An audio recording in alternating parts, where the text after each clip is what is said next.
सभी साथियों को मौनी अमावस की बहुत बहुत शुभकामनाएं। मौनी अमावस सनातन धर्म का एक अत्यंत पावन पर्व त्यौहार है। ये माघ मास की अमावस्या को कहा जाता है। इसी दिन मौनी स्नान दान की पूजा का विशेष महत्व है। बताया गया है कि महत्वपूर्ण खास बात इसी दिन मौनी रहकर किया गया है। जप और ध्यान कई गुना फल देता है और इसी दिन खासकर दान जरूर करें।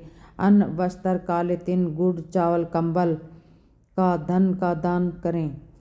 साथियों, कथा को अंत तक अवश्य सुने। ये कथा है एक ऐसे गांव की जहां प्रकृति अपनी अनुपम छटा बिखेरती थी। कलकल करती नदियां, हरे भरे खेत और सांझ ढलते ही मंद पवन में बहती मधुर लोक गीतों की धुन। किंतु इस रमणीयता के बीच एक भीषण अंधकार भी पनप रहा था। एक ऐसा अंधकार जिसने पूरे गांव के जीवन को निगल लिया था। नियति ने ऐसा खेल खेला था। नियति के विधि से बचाना किसी मनुष्य के लिए असंभव था। उस गांव में एक व्यक्ति रहता था जिसका नाम था भैरव। नाम के अनुरूप ही उसका व्यक्तित्व था, भय और रौद्र। भैरव की क्रूरता की कहानियां दूर दूर तक फैली हुई थी। उसका हृदय मानो पत्थर की एक ठंडी और कठोर शिला बन चुका था, जिसमें दया, करुणा, ममता या प्रेम का अंश मात्र भी शेष नहीं था। सुबह की पहली किरण फूटने से लेकर रात के गहरे आवरण तक उसका जीवन केवल एक ही ध्येय से संचालित होता था, परपीड़ा। दूसरों को कष्ट देना, उनकी आहों में अपने सुख की तलाश करना और हिंसा को ही अपना धर्म मानना। गांव के लोग उसे देखते ही सहम जाते थे। छोटे बच्चे उसकी छाया से भी दूर भागते, महिलाएं घरों के भीतर दुबक जाती और पुरुष भी उससे आंखें मिलाने से कतराते। हाय रे, ये कैसा मनुष्य है, लोग मन ही मन सोचते। क्या इसने कभी मां का दूध पिया होगा? क्या कभी किसी ने इसे प्रेम से पुकारा होगा? उसके काले कर्मों की फेहरिस्त इतनी लंबी थी कि गिनना मुश्किल। चोरी तो उसके लिए हर रोज का नियम बन चुका था, मानो सांस लेने जितना स्वाभाविक। किसी गरीब किसान की मेहनत से उगाई फसल को पल भर में उजाड़ देना, किसी विधवा के अकेले सहारा उसके बचे खुचे गहनों को छीन लेना, किसी असहाय पथिक को लूट लेना और उसे लहूलुहान छोड़कर हंसते हुए आगे बढ़ जाना, ये सब उसके लिए एक खेल मात्र था। भैरव, अरे ओ भैरव, बचाने की विनती की थी। बेटा, मेरे पास कुछ नहीं बचा है। मेरे बीमार बेटे के लिए ये थोड़े से पैसे ही हैं, इसे मत ले जा। उसकी आंखों में आंसू थे, होंठ कांप रहे थे। भैरव ने उस बूढ़ी मां की ओर ऐसे देखा था जैसे वह कोई चींटी हो। एक क्रूर मुस्कान उसके चेहरे पर फैल गई थी। बीमार बेटा, तो क्या मैं उसकी दवाई खरीदने आऊंगा? दे जो कुछ भी है। और एक शब्द भी नहीं कहकर उसने झटके से उसके हाथ से वो पोटली छीन ली थी और एक जोरदार धक्का देकर उसे जमीन पर गिरा दिया था। उस बूढ़ी मां की चीख सुनकर भी उसका हृदय तनिक भी द्रवित नहीं हुआ। उसे उस मां की आंखों में मौत का साया नहीं, बल्कि केवल अपनी विजय दिख रही थी। एक और घटना। गांव में एक छोटा सा परिवार था, पति, पत्नी और एक मासूम बच्ची। पति शहर से लौट रहा था, कुछ सामान और बेटी के लिए एक छोटी सी गुड़िया लेकर। रास्ते में भैरव ने उसे रोका। जो कुछ है निकाल दे। उसकी आवाज में क्रूरता का विष था। उस आदमी ने गिड़गिड़ाते हुए कहा, भाई, ये मेरी बच्ची के लिए है। मैं दिन भर मजदूरी करके लाया हूं, मुझे जाने दो। भैरव ने एक पल भी नहीं सोचा।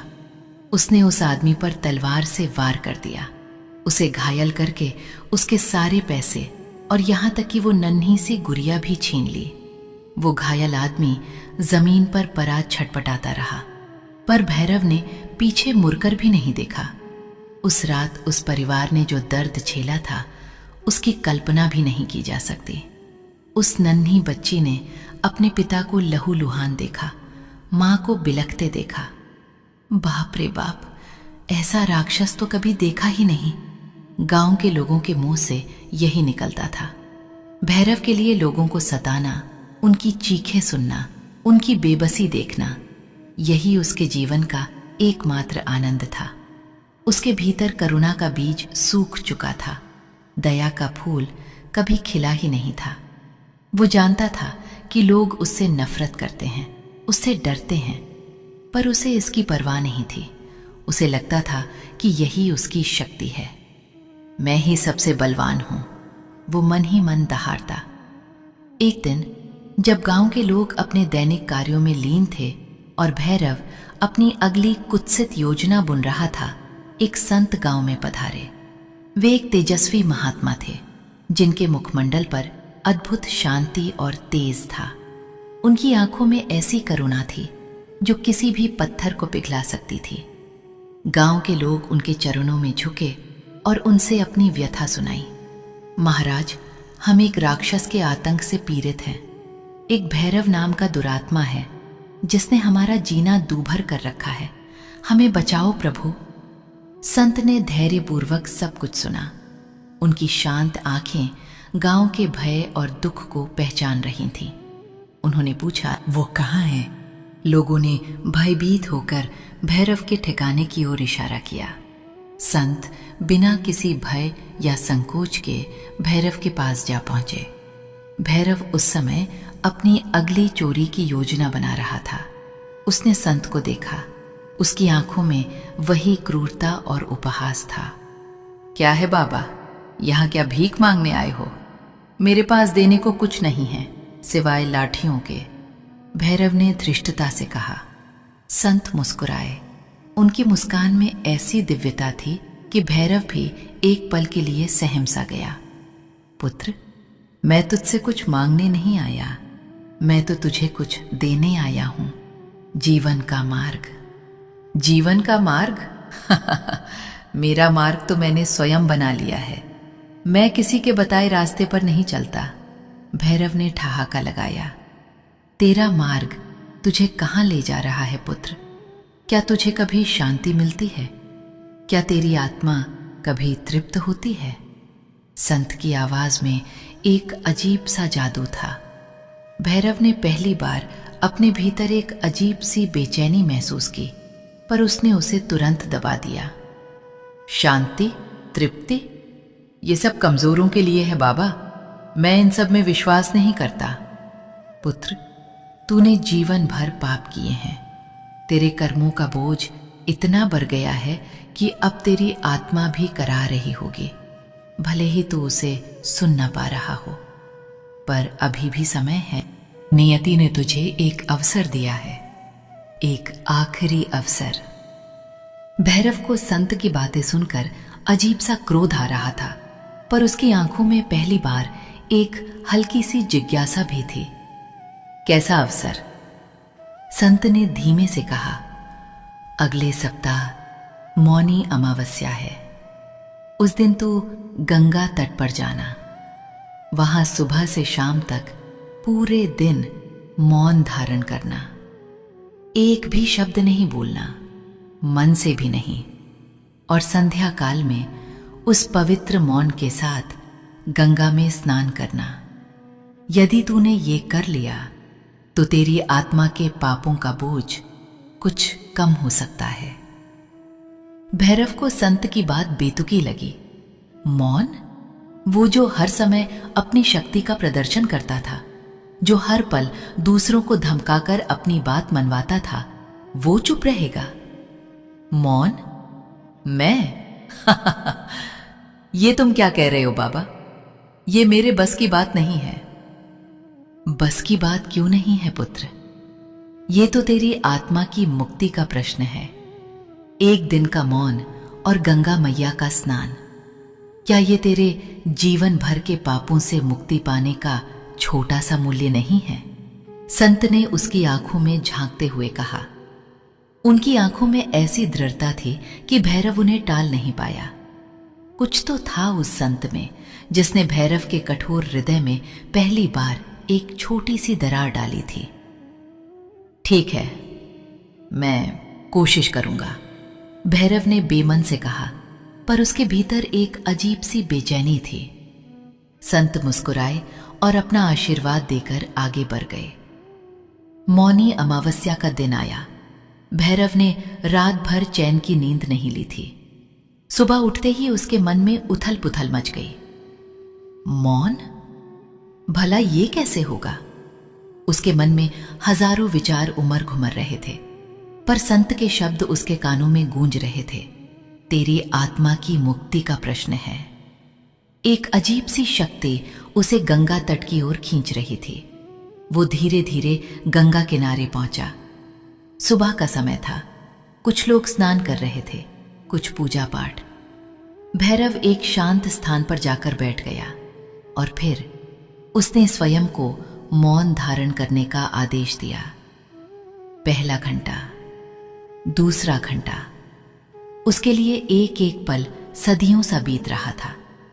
उसका मन एक उद्दंड घोड़े की तरह भाग रहा था। ये क्या बकवास है? मैं यहां क्यों बैठा हूं? मुझे तो गांव में जाकर किसी का धन लूटना चाहिए था या किसी को डराना चाहिए था। उसके भीतर की पुरानी आदतें उसे उकसा रही थीं, पर संत के शब्द, एक भी शब्द नहीं, मन से भी नहीं, उसे रोके हुए थे। धीरे धीरे जैसे जैसे मौन गहराता गया, बाहरी दुनिया का शोर शांत होता गया और उसके भीतर का शोर बढ़ने लगा। पहली बार उसे अपने भीतर इतनी शांति मिली थी कि वो अपने मन की गहराइयों को सुन पा रहा था। और वहां उसे सिर्फ एक ही आवाज सुनाई दी, पाप। एक एक करके उसके जीवन के काले अध्याय खुलने लगे। हाय रे, वो बुरी मां जिसकी मैंने दवाई के पैसे छीन लिए थे, उसकी आंखों में कैसी बेबसी थी। उसका बेटा, क्या वो बच पाया होगा? नहीं, वो मर गया होगा मेरी वजह से। एक स्मृति ने उसके हृदय पर हथौड़े की चोट की। वो बच्चे जिसकी गुड़िया मैंने छीनी थी, उसकी चीखों से क्या दर्द दिया था। उसका पिता मेरा ही वार था जिसने उसे मौत के मुंह में धकेला। उसकी आंखें नम होने लगीं, पर अभी भी आंसू नहीं बह रहे थे। कितनी जिंदगियां, कितनी आहें, कितनी बेबसी। मैंने कितने परिवारों को बर्बाद किया, कितने लोगों को भूखा मारा, कितने घरों के दीपक बुझाए। एक एक करके चेहरे उसकी आंखों के सामने नाचने लगे। वो किसान जिसकी फसल लूटी थी, वो व्यापारी जिसका सामान छीना था, वो युवा जिसे बिना कारण पीटा था। मौन में उसे अपने पाप याद आने लगे। हर एक पाप एक भीषण वज्र की तरह उसके हृदय पर गिर रहा था। नहीं, ये मैंने क्या किया? वो मन ही मन चीख रहा था। उसका शरीर कांप रहा था, उसका सिर भारी हो रहा था। उसे लगा जैसे उसके शरीर में आग लग गई हो। उसके भीतर का हर कण दर्द से चिल्ला रहा हो। दोपहर हुई, सूरज सिर पर चढ़ आया। तपती धूप में भी वो बैठा रहा। मौन ने उसके भीतर एक ऐसा दर्पण स्थापित कर दिया था जिसमें उसे अपना घिनौना, क्रूर और पापी चेहरा स्पष्ट दिख रहा था। उसे अपनी सारी गलतियां, अपनी सारी क्रूरता, अपनी सारी हिंसा किसी फिल्म की तरह दिख रही थी, और वो उसका नायक नहीं बल्कि एक दानव था। मैं कितना नीच था, कितना क्रूर। मैंने क्या समझा था अपने आप को? शक्तिमान? नहीं, मैं तो एक कायर था जो अपनी शक्ति का उपयोग केवल दूसरों को दुख पहुंचाने के लिए करता था। उसके मन में पश्चाताप की अग्नि धधक उठी। एक अजीब सी घुटन उसके गले में थी। वो बोल नहीं सकता था, चीख नहीं सकता था, रो नहीं सकता था, पर उसका हृदय तो फट रहा था।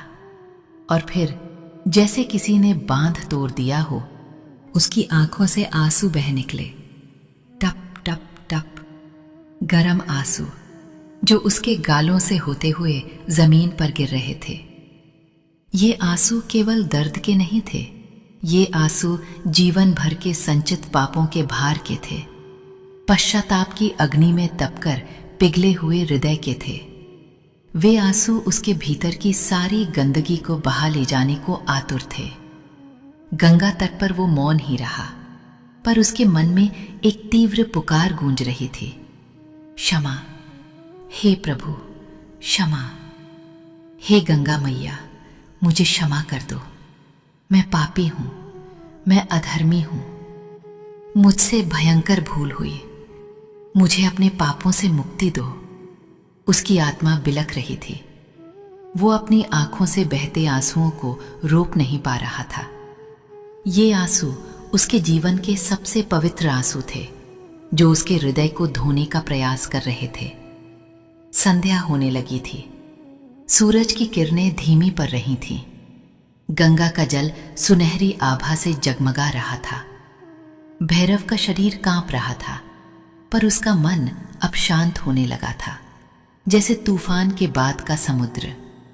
उसकी आंखों में अभी भी आंसू थे, पर उनमें अब दर्द के साथ साथ एक अद्भुत शांति भी थी, पश्चाताप की शांति। तभी उसने देखा कि एक वृद्ध साधु उसकी ओर आ रहे हैं। उनका मुखमंडल शांत और दिव्य था। उनकी आंखों में अद्भुत चमक थी। साधु उसके पास आकर बैठ गए। भैरव अभी भी मौन था, पर उसने साधु को देखा। उन साधु की आंखों में उसे कोई क्रोध या घृणा नहीं दिखी, बल्कि असीम करुणा और प्रेम दिखाई दिया। पुत्र, तूने अपने मौन को सिद्ध कर लिया, साधु ने मधुर स्वर में कहा। भैरव मौन ही रहा, पर उसकी आंखों से और आंसू बहने लगे। वो साधु को अपनी पीड़ा बताना चाहता था, अपने पाप स्वीकार करना चाहता था, पर उसका मौन अभी खंडित नहीं हुआ था। मुझे पता है पुत्र, तू क्या कहना चाहता है। तेरे आंसू ही तेरी कथा कह रहे हैं। तूने जीवन भर पाप किए, पर आज तेरी आत्मा जाग उठी है। ये मौन, ये पश्चाताप, ये आंसू, यही तेरे पापों का प्रायश्चित्त है। साधु ने उसे सहारा दिया। अब जा, गंगा में डुबकी लगा। ये गंगा मैया तेरी सारी मैल धो देंगी। भैरव धीरे धीरे उठा। उसके पैर कांप रहे थे, पर उसका हृदय हल्का हो रहा था। वो गंगा के पवित्र जल में उतरा। एक डुबकी लगाई, 2 डुबकी, तीसरी डुबकी लगाते ही उसे लगा जैसे उसके शरीर से एक विशाल बोझ उतर गया हो। गंगा का ठंडा जल उसके तन मन को शांत कर रहा था। उसे लगा जैसे माँ गंगा उसे अपने आंचल में समेटकर उसके सारे पापों को धो रही हों, उसे फिर से एक नवजात शिशु की तरह पवित्र कर रही हों। जब वो गंगा से बाहर निकला तो साधु अभी भी वहीं बैठे। तूने अब तक जो किया वो नियति का भीषण खेल था, तेरे पूर्व जन्मों के कर्मों का फल था और तेरे स्वयं के मोह और अज्ञान का परिणाम। पर अब तूने अपनी आत्मा को जागृत कर लिया है।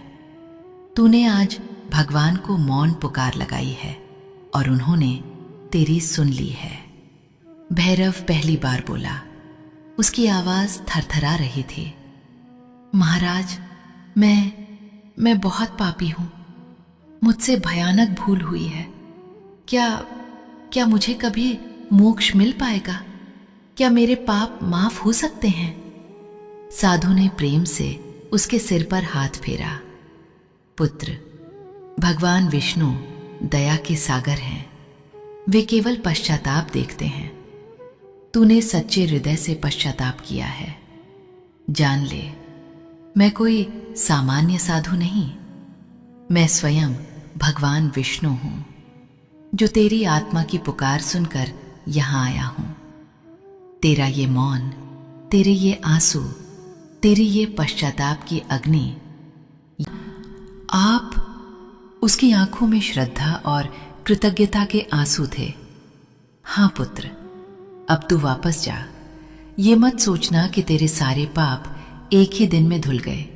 यह तो मात्र शुरुआत है। अब ये तू अपना जीवन धर्म मार्ग पर चला, लोगों की सेवा कर, किसी का कष्ट मत दे, अपने पापों का प्रायश्चित कर। यही तेरा आगे का मार्ग है। अपनी आत्मा को कभी मिला मत होने देना। साधु के रूप में भगवान विष्णु ने मार्गदर्शन देकर अंतर्ध्यान हो गए। भैरव वहीं गंगा तट पर घुटनों के बल बैठ गया। उसकी आंखों में अब कोई क्रोध नहीं था, कोई क्रूरता नहीं थी, बस असीम शांति, भक्ति और कृतज्ञता थी। उस दिन के बाद भैरव बदल गया।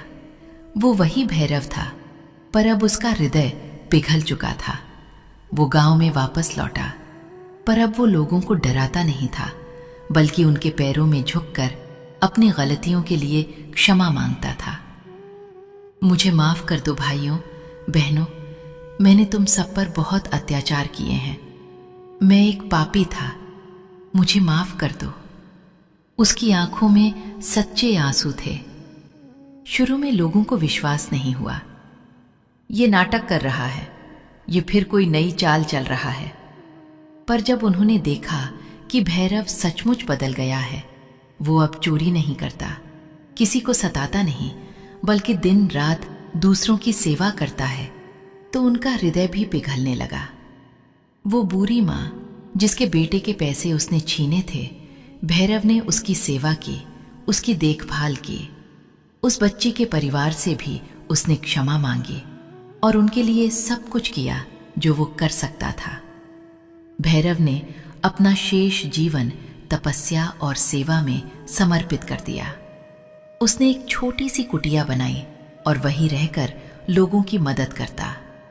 वो अपनी गलतियों को कभी नहीं भूला, पर अब वो उनसे डरता नहीं था, बल्कि उन्हें याद करके और अधिक विनम्र और दयालु बन गया था।